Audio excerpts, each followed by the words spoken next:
wabarakatuh. Perkenalkan, nama saya Muhammad John Arya Satria, NPM 187002037, asal dari Teknik Elektro Universitas Siliwangi. Video ini merupakan salah satu tugas mata kuliah teknik tegangan tinggi, di mana saya akan membahas mengenai pelindung tegangan lebih. Baik, materi yang akan dibahas adalah tegangan lebih, prinsip kerja pelindung tegangan lebih, selah batang, arester ekspulsi, arester katup, tegangan pengenal arester, klasifikasi arester, lokasi penempatan arester, dan yang terakhir adalah kawat tanah. Baik, untuk memulainya, kita mulai dari deskripsi tegangan lebih. Nilai puncak. Kenapa temporer? Karena tegangan lebih ini bersifatnya sementara gitu dalam sebuah sistem tenaga listrik. Yang kedua, pembagian tegangan lebih. Ada dua faktor, yaitu faktor eksternal dan faktor internal. Faktor eksternal adalah sambaran petir kepada kawat hantaran udara transmisi. Yang kedua, berbentuk gelombang 100-1000 kP dan terjadi sangat cepat dalam waktu mikrosekon. Yang ketiga, tegangan impuls petir. Faktor internal adalah tegangan sementara yang berfrekuensi daya.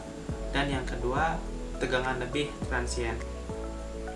Lalu kita membahas 3 bahaya yang terjadi oleh tegangan impuls petir pada sistem tenaga listrik. 1. Tentu dapat menyebabkan flashover. 2. Merusak peralatan isolasi. Dan yang ketiga, nilai tegangan pantulan itu akan benar 2 kali lipat dari tegangan impuls petir.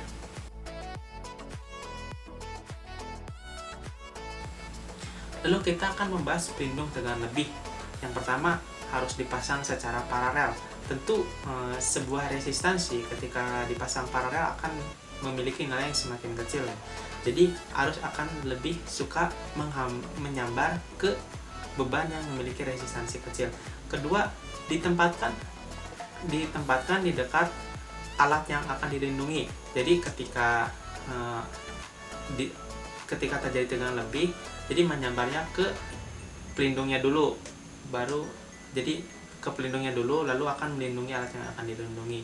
Yang ketiga, harus bisa sebagai isolator, karena agar tidak mengalirkan arus. Lalu arus harus diteruskan ke tanah. Dan untuk pelindung tegangan lebih dibagi 3 jenis, yaitu selah batang, arester ekspulsi, dan arester katup. Lalu selanjutnya kita akan membahas selah batang, konstruksi dan prinsip kerja. Selah batang ini ukuran elektrodanya itu 1,5 sampai 2 kali lipat jarak selah, dan jarak selah itu diatur agar sesuai dengan tegangan percik yang diinginkan. Seperti misal 33 kV itu panjang selahnya 23 cm.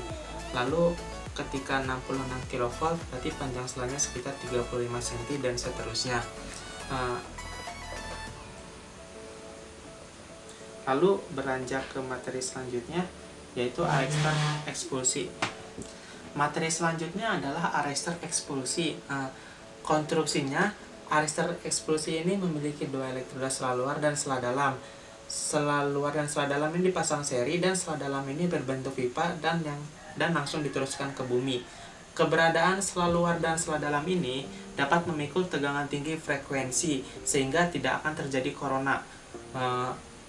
Tegangan dalam selah luar akan dibuat lebih rendah dibanding elektroda luarnya, dan tegangan selah dalam akan dibuat lebih rendah dari tegangan lompatan elektroda tabung serat ini.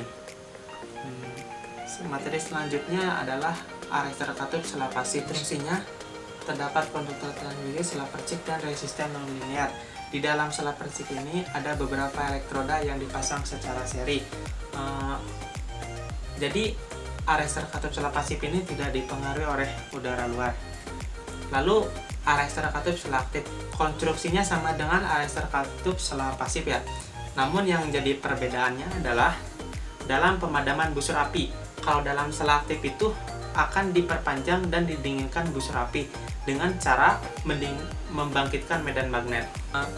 Selanjutnya, arester katup tanpa selah percik.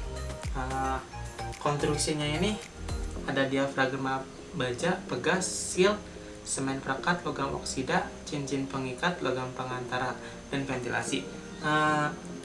Prinsip kerja ini, arester katup tanpa selang percik ini dapat mengalirkan arus dari orde ampere hingga kiloampere dan dari orde volt hingga kilovolt. Arester ini dapat mengalirkan arus ke tanah secara kontinu dan menyerap energi besar dan memiliki kapasitansi. Kapasitansi ini dibentuk oleh logam oksida. Next. Selanjutnya kita akan membahas tegangan pengenal arester. Tegangan pengenal arester ini harus dipilih sekecil mungkin, tapi cukup untuk memberikan perlindungan kepada alat yang ingin dilindungi. Nah, dasar utama atau pertimbangan utama menentukan tegangan pengenal adalah tegangan tinggi frekuensi daya. Tegangan pengenal arester setelah pasif dan aktif memiliki rumus yang sama ya, 1,075 dikali 1,1 kali K kali V nominal. Nah, untuk arester tanpa selang percik ini dipilih berdasarkan perbandingan antara VPOT atau VTTT. Nah, dipilih yang paling besar, namun harus bisa dibagi 3. Seperti jika ada kasus VPOK yang didapat adalah 125 kV dan VPTTT yang didapat adalah 111 kV. Nah, tegangan terbesarnya kan 125 kV, namun yang menjadi tegangan pengenal arester adalah 126. Karena nilai 125 itu tidak bisa dibagi 3, sedangkan 126 kV itu bisa dibagi 3. Jadi, tentukan yang terbesar, lalu buat nominalnya ke angka yang bisa dibagi 3. Next. Materi selanjutnya adalah klasifikasi arester. Di sini ada 3, jenis gardu, jenis jaringan, dan jenis distribusi. Jenis gardu ini dipasang pada sistem 3-312 kV dan mengalirkan arus petir di atas 100 kA. Nah, biasanya ini digunakan untuk gardu induk atau trafo daya. Lalu jenis jaringan yang kedua. Jenis jaringan ini diterapkan pada sistem 20-73 kV dan dirancang untuk mengalirkan arus petir 65-100 kA. Dan ini biasanya dipasang pada trafo tegangan rendah atau gardu kecil gitu. Lalu yang ketiga adalah jenis distribusi. Jenis distribusi ini diterapkan pada sistem 8-15 kV dan dirancang arus yang di bawah 65 kA. Digunakan untuk melindungi trafo distribusi. Ya, sesuai judul trafo distribusi.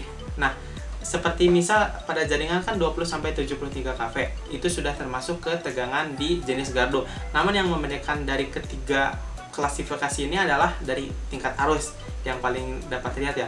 Kalau misalnya gardu ini di atas 100 kV, kalau jenis jaringan ini 65-100 kV. Jenis distribusi ini, jenis gardu ini untuk arus di atas 100 kA. Untuk jenis jaringan 65-100 ampere.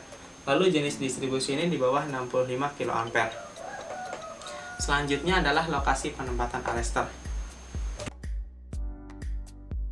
Nah, tentu arester itu harus ditempatkan sedekat mungkin dengan alat yang ingin dilindungi. Namun dengan tujuan 1.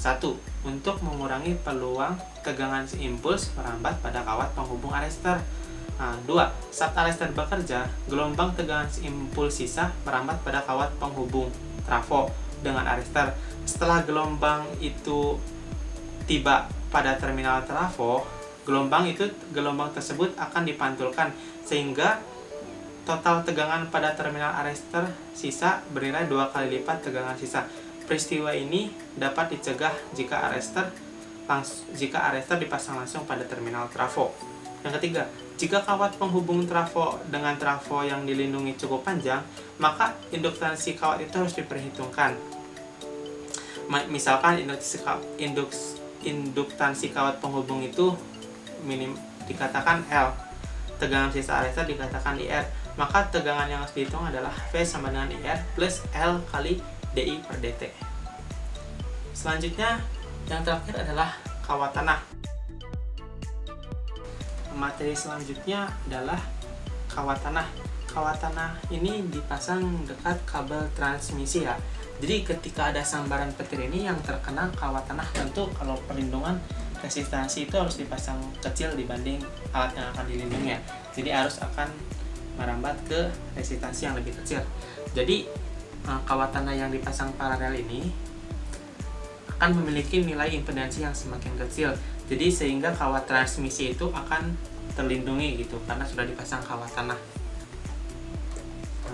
Baik, terima kasih. Sekian penjelasan pelindung tegangan lebih yang dapat saya sampaikan. Jika banyak kekurangan, mohon berikan kritik dan saran. Terima kasih telah menonton video ini. Saya Muhammad John Arya Satria, pamit undur diri. Wassalamualaikum warahmatullahi wabarakatuh.